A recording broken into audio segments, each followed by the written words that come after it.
옆에 있는 성도님들과 인사하도록 하겠습니다. 지난주 했더니 너무 좋더라고요. 자리에 일어나서 함께 이동하면서 인사하니까 너무 좋았습니다. 우리는 함께 일어나서 반갑게 서로 인사하도록 하겠습니다. 편하신 대로 인사하시죠.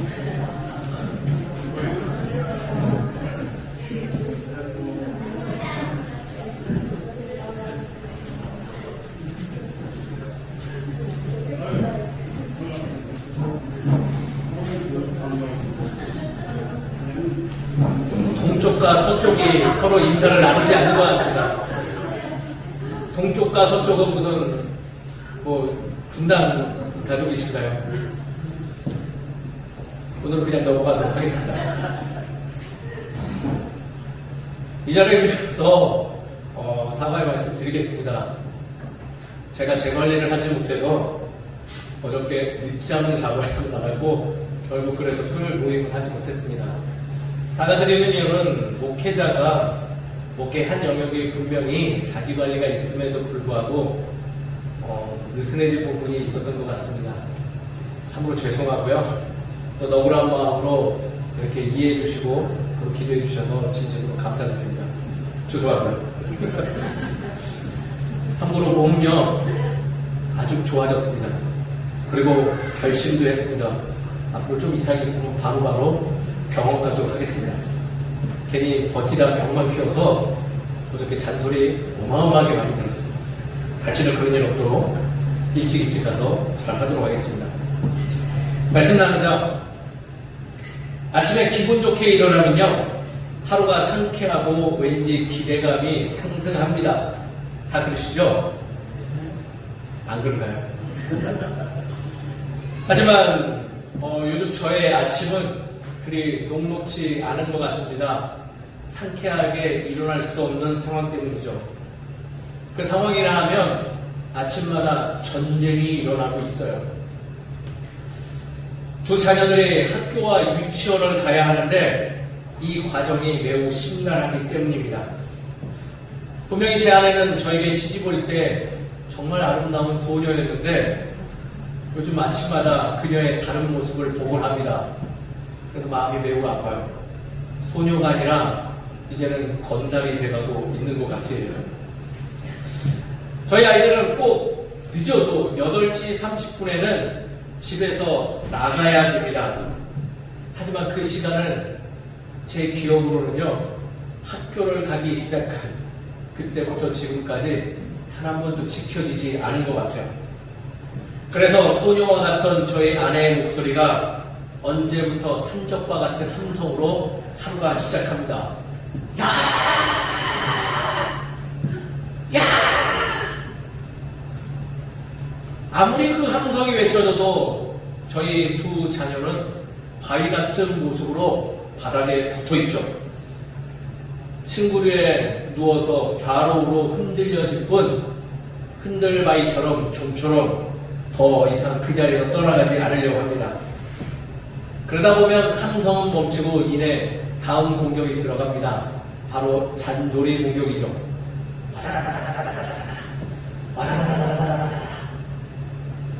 그래서 결국 움직이는 이가 있어요.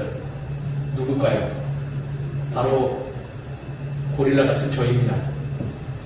잽싸게 뛰어가서 저는 냉큼 아이들을 일어나라고 노래를 불러줘요. 일어나 일어나. 그럴 때 짜증을 내며 큰아이가 일어납니다.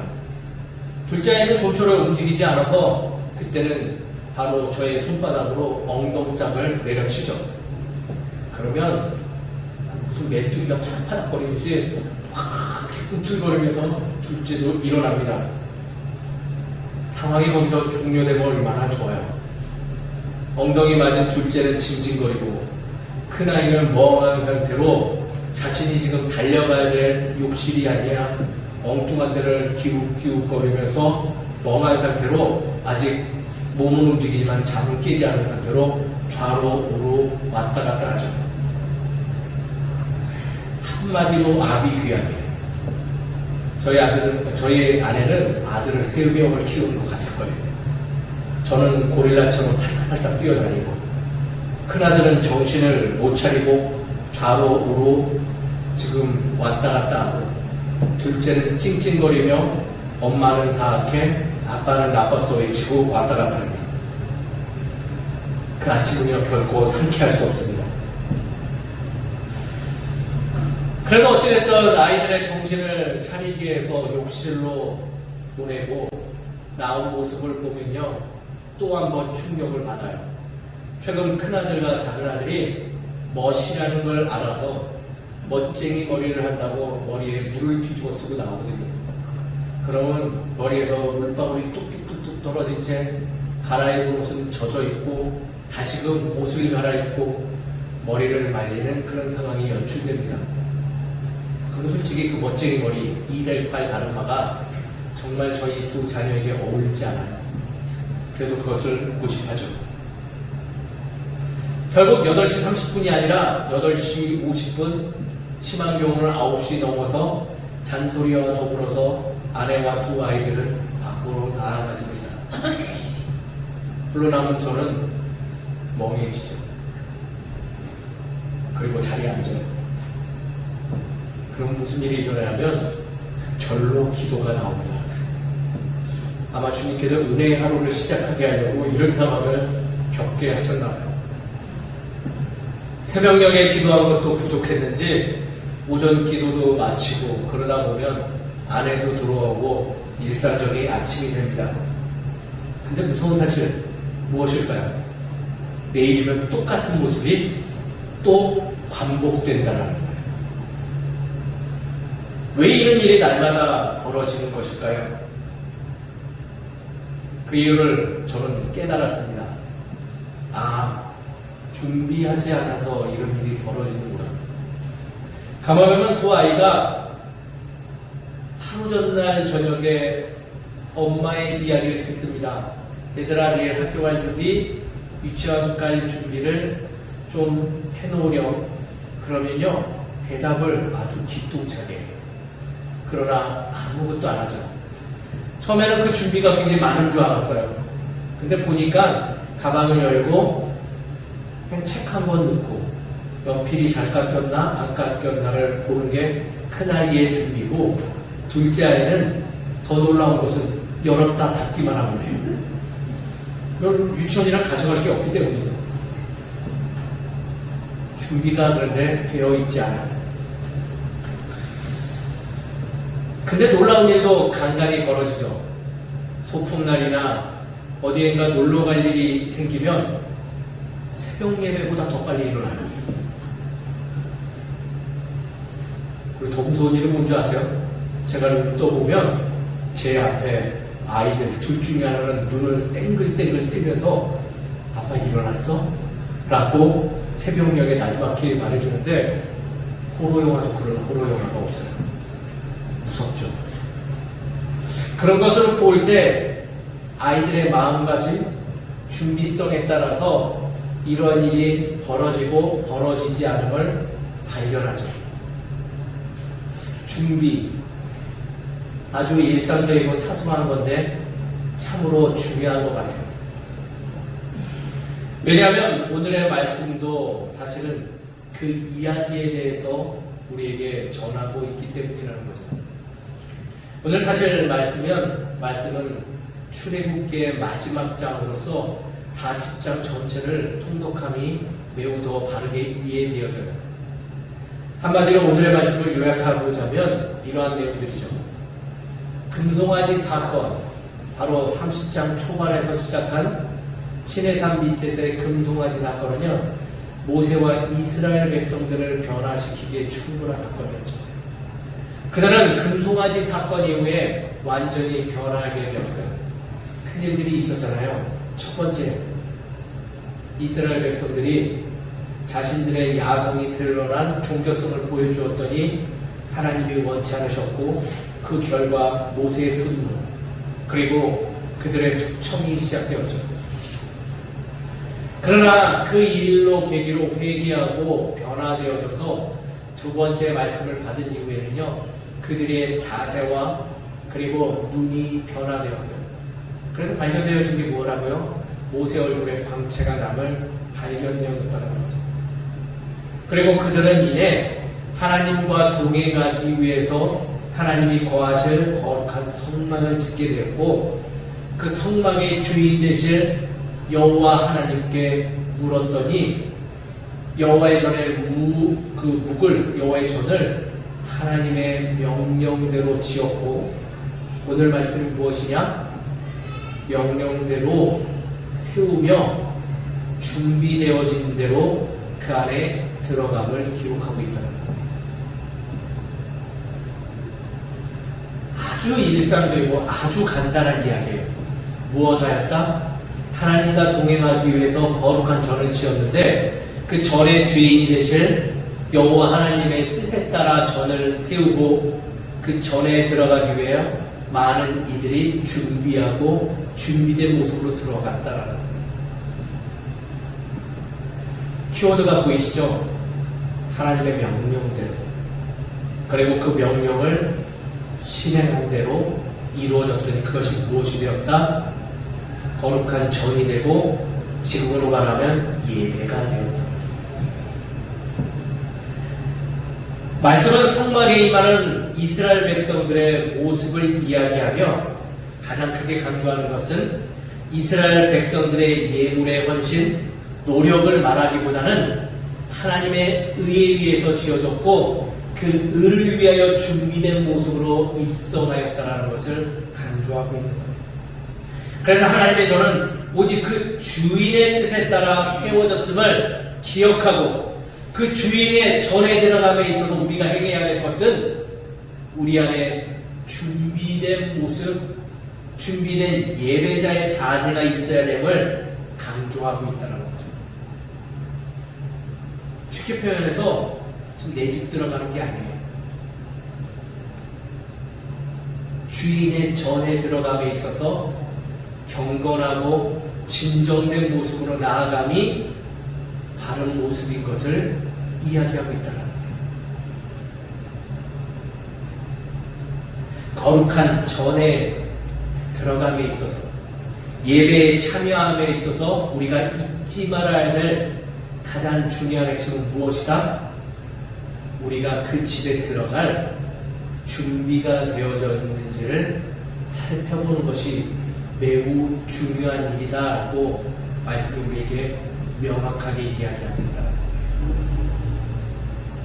그리고 놀랍게도 이러한 이야기로 출애굽기를 마무리하고 그 다음에 내용인 레위기서, 그 전에 들어가 지켜야 될 이야기들을 성경은 말하고 있죠. 말씀의 배치들이 그래서 그냥 붙여서 아무렇게 배치가 된 것이 아니라 이 중요한 포인트에 맞춰 배치되었음을 우리는 기억해야 되고, 그것이 굉장히 중요한 거기 때문에 아무리 사소한 것이라도 일반적인 것이더라도 우리가 잘 명심하고 기억하며 지켜나갈 때 우리가 드려지는 이 모든 예배의 행위들, 하나님의 거룩한 전이 온전한 기능을 다할 수 있음을 우리에게 말씀은 알려주고 있는 것이죠. 그런 의미로 우리 성도님들께 권면드립니다. 준비된 예배자가 되시길 주의 이름으로 축원드립니다. 준비되어진 자녀 되기를 간절히 소망합니다.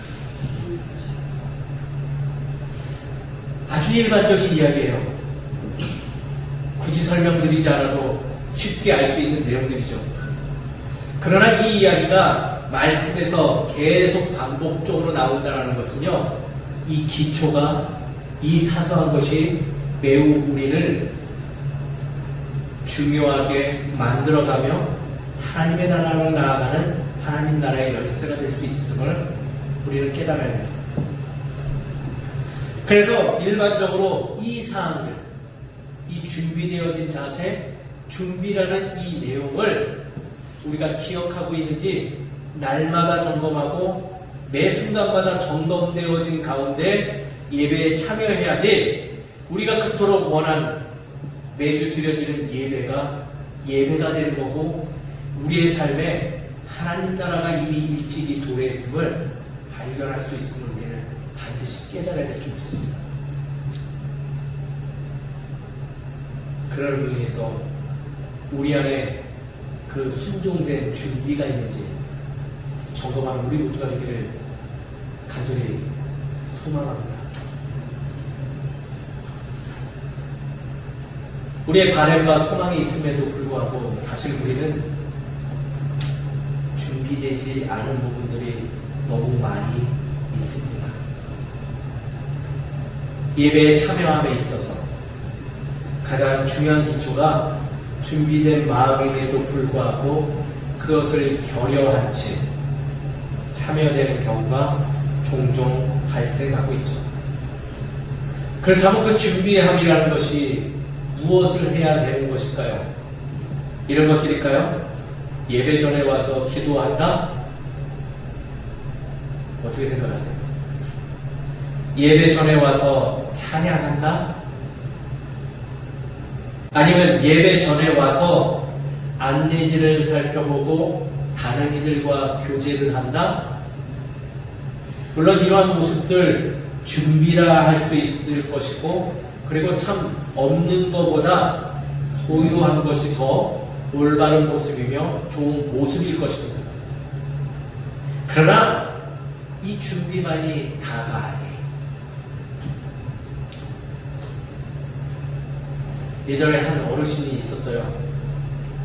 주일 예배 한우 전날부터 자신이 예배에 참석할 옷을 준비하고 또 하나님께 드릴 예물을 헌금으로 지정하여서 그것을 빳빳하게 옷을 다리면서 더불어 빳빳하게 다녀요. 그리고 성경책 사이에 꽂아놓고 그리고 잠든 후에 일찍 잠들어야 것대요. 그리고 다음날 아침 일찍 일어나 예배 전에 나가죠. 한 번쯤 들어봤을 우리의 믿음의 선배들의 모습일 거예요. 근데 그게 날마다 이어지면 얼마나 좋아요. 안타깝게도요, 그는 월요일부터 금요일까지는요 다른 일들을 해요.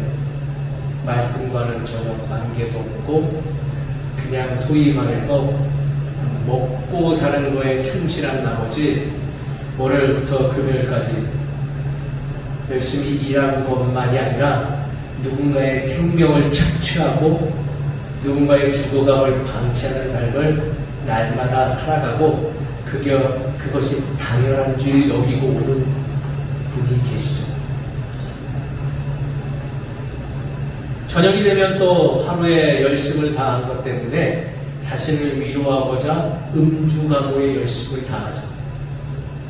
근데 토요일 저녁만 되면 그런 준비를 하고 예배에 참여한다. 어떻게 생각하세요? 실제 있습니다. 토요일만 봤을 때는 준비된 모습이라 할 수 있겠죠.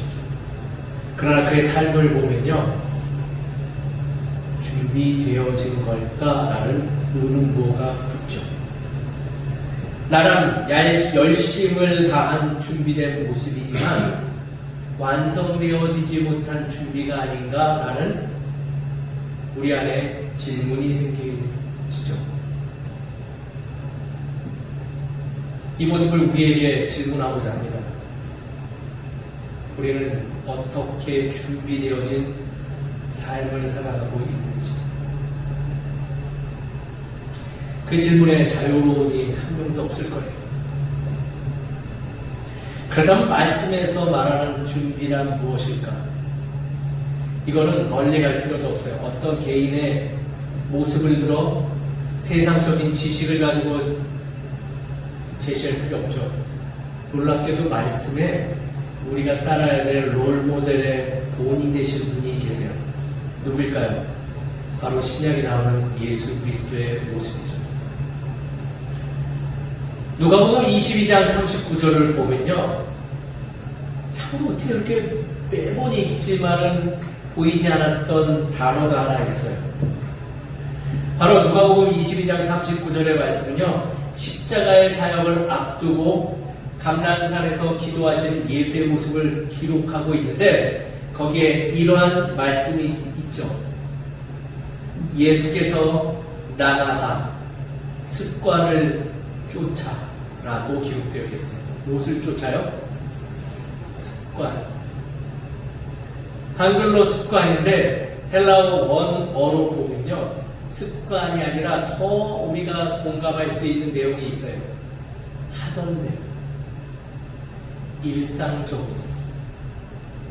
즉 감람산 새벽녘에다가 기도하심이 지금 큰 일을 앞두고 기도하고자 나간 것이 아니라 그냥 예수의 삶 속에서 날마다 기도해왔던 무엇이다? 일상이었다라고 이야기합니다. 그게 갑자기 눈에 들어왔어요. 기도하였다만 눈에 들어왔었는데 나이가 들어갈수록 보니 습관, 일상이라는 것이 보여주죠. 예수님은 늘 삶에서 하나님과 동행하는 것을 즐겨하였고 그것이 곧 무엇이었다? 하나님과 만나는 동행의 준비된 모습임을 말씀은 우리에게 증거하죠. 그것을 알고 말씀을 다시 살펴보니 말씀에 등장하는 우리의 믿음의 선배들이 그러한 모습으로 살아가고 있었어요. 어떤 특정한 날을 놓고 무엇을 열심을 다한 것이 아니라 작은 일상의 자리에서부터 무엇하였다? 하나님의 뜻을 상고하며 그분의 마음을 쫀쫀하게 세밀하게 살피며 하루의 삶 동안 내가 하나님의 말씀을 어떻게 실행해야 되는지 민감하게 반응하며 살아갔던 그 삶이 곧 무엇이다? 예배로 나아가는 준비다. 더 크게 와닿는 말씀, 삶을 곧 예배로 완성하는 우리의 모습이다라고 증거하고 있다는 거예요. 사랑하는 성도 여러분, 이러한 준비를 우리가 함께 권면하고 함께 실행하는 참으로 아름다운 예배자가 되기를 주의 이름으로 축원드립니다. 이런 모습이 말씀에 합당한 모습이 아닐까 생각되어집니다. 작은 것 하나부터 우리의 준비는 삶의 작은 것, 아주 사소한 것부터 완성함이 참으로 하나님이 기뻐하시는 준비된 모습이고 큰 틀에서 바라보기에 작은 자리의 부분부터 살피는 그 습관, 그 일상이 곧 우리의 신앙의 모습이요 본분이다라는 거죠.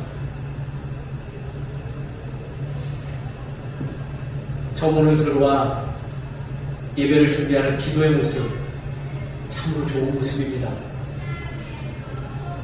그 모습을 실행함에 있어서 그 마음에는 내가 예배자로서 준비된 삶을 살겠다 결단한 마음이 있는 줄 압니다. 그렇다면 그 모습과 더불어 저 문 밖을 나가 세상의 삶에서도 하나님의 사람으로 살아가고자 하는 일상을 늘 즐겨하는 준비된 예배자가 되기를 주의 이름으로 축원드립니다. 그러한 준비들, 조금은 누군가를 용서하고 조금은 누구를 품어보기도 하고 조금은 더 세상의 도덕과 윤리를 지켜보려고도 하고 어려움에 빠진 이들을 한번 찾아가 살피기도 하는 것, 그것이 바로 예배를 참여한 우리의 준비된 모습입니다. 사랑하는 성도 여러분, 교회 안에 열심히 봉사, 예배 전에 많은 것도 참으로 좋지만은 하나님이 원하시는 것은 세상의 삶 속에서 준비된 예배자로 살아가는 것을 더 원하심을 기억하시며 교회 안도 중요하지만 교회 밖도 더 중요함을 깨닫고 준비된 예배자가 되기를 주의 이름으로 축원드립니다. 그런 의미에 오늘 말씀 적용해 보시죠. 첫 번째, 그렇게 살아가는